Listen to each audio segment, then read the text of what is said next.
베드로후서 1장. 나 시몬 베드로는 예수 그리스도의 종이며 사도입니다. 나는 우리 하나님의 직접적인 돌보심과 우리 하나님과 구주이신 예수 그리스도의 간섭하심에 힘입어 우리처럼 하나님을 경험하여 삶이 변화되고 있는 여러분에게 이 편지를 씁니다. 하나님과 우리 주 예수를 더욱 깊이 경험함으로 은혜와 평화가 여러분에게 임하기를 바랍니다. 우리는 하나님을 기쁘시게 해드리는 삶에 어울리는 모든 것을 기적적으로 받았습니다. 그것은 우리를 하나님께로 초청해 주신 분을 우리가 직접 친밀하게 알았기 때문입니다. 그분의 초청은 이제껏 우리가 받은 초청 가운데 최고의 초청입니다. 또한 우리는 여러분에게 전해줄 멋진 약속도 받았습니다. 그 약속은 여러분이 욕망으로 얼룩진 세상에 등을 돌리고 하나님의 생명에 참여할 수 있는 입장권입니다. 그러니 한순간도 놓치지 말고 여러분이 받은 것을 의지하십시오. 여러분의 믿음의 기초 위에 선한 성품, 영적 이해력, 빈틈없는 절제, 힘찬 인내, 놀라운 경건, 따뜻한 형제에 너그러운 사랑을 더하십시오. 이것들 하나하나는 서로 조화를 이루고 다른 것들을 발전시키니 말입니다. 이러한 자질들이 여러분의 삶 속에서 활발하게 자라나면 여러분은 우리 주 예수를 경험하면서 성숙해가는 일에 기회를 놓치거나 단 하루도 헛되이 흘려보내지 않을 것입니다. 이러한 자질들을 갖추지 못하면 여러분은 자기 앞에 놓인 장애물을 보지 못하고 자신의 죄악된 옛 삶이 깨끗해졌음을 잊어버린 사람이 되고 말 것입니다. 그러니 친구 여러분, 하나님께서 여러분을 초청하고 선택하신 것이 옳았음을 입증해 보이십시오. 미루지 말고 지금 당장 그렇게 하십시오. 그러면 여러분은 확고한 토대, 곧 우리 주님이시며 구주이신 예수 그리스도의 영원한 나라를 향해 활짝 열려있는 포장된 길에서 생명을 얻게 될 것입니다. 여러분이 이제껏 이 모든 진리를 알고 안팎으로 실천해왔지만 때가 위태로우니 나는 잠시도 멈추지 않고 여러분의 주의를 환기시키려고 합니다. 여러분을 자주 일깨워 방심하지 않게 하는 것, 이것이 내게 주어진 임무입니다. 나는 살아있는 동안 이 일에 충실할 것입니다. 주님께서 분명하게 일러주신 대로 나는 조만간 내가 죽게 되리라는 것을 압니다. 내가 특별히 바라는 것은 여러분이 이 모든 것을 문서화했으면 하는 것입니다. 내가 이 세상을 떠난 뒤에도 여러분이 언제든지 찾아볼 수 있게 말입니다. 여러분도 알다시피 우리가 우리 주 예수 그리스도의 강력한 재림과 관련된 사실을 여러분에게 제시할 때 별에게 빌고 한 것이 아니었습니다. 우리는 이미 그 사실을 미리 보았습니다. 하나님 아버지께로부터 빛을 받아 찬란하게 빛나는 예수를 우리 두 눈으로 똑똑히 보았습니다. 그때 장엄하고 영광스러운 분께서 이렇게 말씀하셨습니다. 이는 내가 사랑으로 구별한 내 아들, 내 모든 기쁨의 근원이다. 우리는 거룩한 산에서 그분과 함께 있었습니다. 하늘로부터 들려오는 음성을 우리의 두 귀로 똑똑히 들었습니다. 우리는 우리가 보고 들은 것을 확신합니다. 그것은 하나님의 영광, 하나님의 음성이었습니다. 예언의 말씀이 우리에게 확증되었습니다.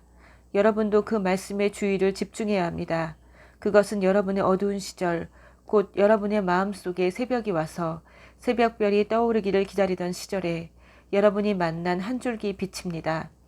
여기서 꼭 명심해야 할 것이 있습니다. 성경의 예언은 사적인 의견을 제시한 것이 아닙니다. 왜 그렇습니까? 예언은 사람의 마음에서 꾸며낸 것이 아니기 때문입니다. 예언은 성령께서 사람들을 격려하여 하나님의 말씀을 전하게 할 때 생겨난 것입니다. 2장. 그러나 전에 백성 가운데 거짓 예언자들이 있었던 것처럼 여러분 가운데서도 거짓 종교 지도자들이 나타날 것입니다. 그들은 은근슬쩍 파괴적인 분열을 일으켜서 여러분을 서로 다투게 하고 생명을 되찾을 기회를 주신 분의 손을 물어뜯게 할 것입니다. 그들은 파멸로 이어진 가파른 비탈길에 서 있습니다. 그러나 그들은 파멸하기 전까지 옳고 그름을 구별하지 못하는 추종자들을 많이 모을 것입니다. 그들 때문에 진리의 길이 욕을 먹습니다. 그들은 자기만 아는 자들입니다. 그들은 무엇이든 그럴싸한 말로 여러분을 이용해 먹을 것입니다. 물론 그들은 무사하지 못하고 불행한 최후를 맞을 것입니다. 그런 일이 계속되도록 하나님께서 두고 보고만 계시지 않기 때문입니다. 하나님께서는 반역한 천사들을 가볍게 넘기지 않으셨습니다. 그들을 지옥에 가두셔서 최후 심판의 날까지 갇혀있게 하셨습니다. 또한 그분은 경건치 못한 옛 세상도 가볍게 넘기지 않으셨습니다. 홍수로 쓸어버리시고 오직 8명만 살려주셨습니다. 혼자서 의를 부르짖던 노아가 그 중 한 사람이었습니다. 하나님께서 소돔과 고모라 두 도성을 멸망시키시기로 작정하시자 남은 것은 잿더미뿐이었습니다. 그것은 경건치 못한 삶에 빠져 있는 사람 누구에게나 보내는 끔찍한 경고였습니다. 그러나 성적으로 더럽고 사악한 자들 때문에 몹시 괴로워하던 선한 사람 롯은 구원을 받았습니다.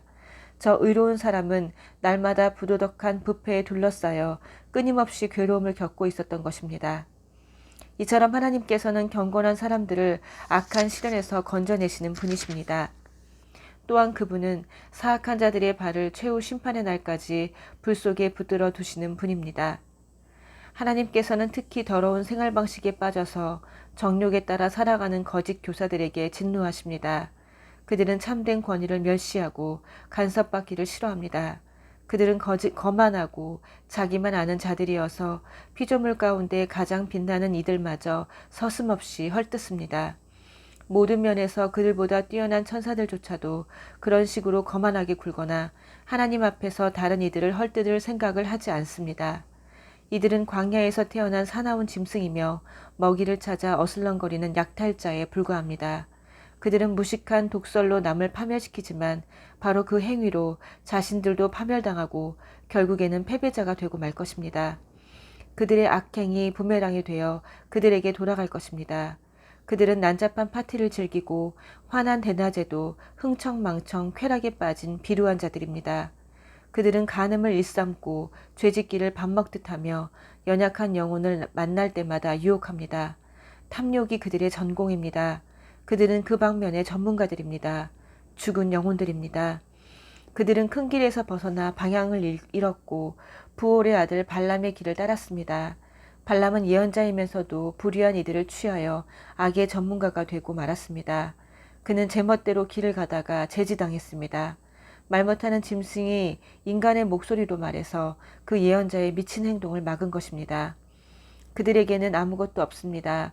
그들은 바싹 마른 샘이며 폭풍에 흩어지는 구름입니다. 그들은 지옥의 블랙홀을 향해 나아갑니다. 그들은 허풍이 잔뜩 들어 잘난 체하며 큰소리치지만 아주 위험한 자들입니다. 그릇된 생활에서 막 벗어난 사람들이 그들의 상표인 유혹에 가장 쉽게 넘어갑니다. 그들은 이 새내기들에게 자유를 약속하지만 정작 자신들은 부패의 종입니다. 그들이 부패에 빠져 있다면 실제로 그러합니다. 부패의 종 노릇을 하게 되기 때문입니다. 그들이 우리 주님이시며 구주이신 예수 그리스도를 경험함으로써 죄의 구렁에서 벗어났다가 다시 예전 삶으로 되돌아가면 그 사람의 상태는 전보다 더 나빠질 것입니다. 떠났다가 되돌아가서 자기가 경험했던 것과 거룩한 계명을 거부하느니 차라리 하나님께로 난 고든 길에 들어서지 않는 편이 더 나았을 것입니다. 개는 자기가 토해놓은 곳으로 되돌아간다는 속담과 돼지가 말끔히 씻고 나서 다시 진창으로 향한다는 속담을 그들이 증명하고 있습니다. 3장. 사랑하는 친구 여러분, 이 편지는 내가 여러분에게 두 번째로 쓰는 편지입니다. 나는 이 두 편지를 통해 여러분이 마음을 빼앗기지 않도록 여러분을 일깨우고자 합니다. 거룩한 예언자들의 말과 여러분의 사도들이 전해준 우리 주님이신 구주의 계명을 명심하십시오. 무엇보다 이것을 알아두십시오. 마지막 때에 조롱하는 자들이 나타나서 전성기를 누릴 것입니다.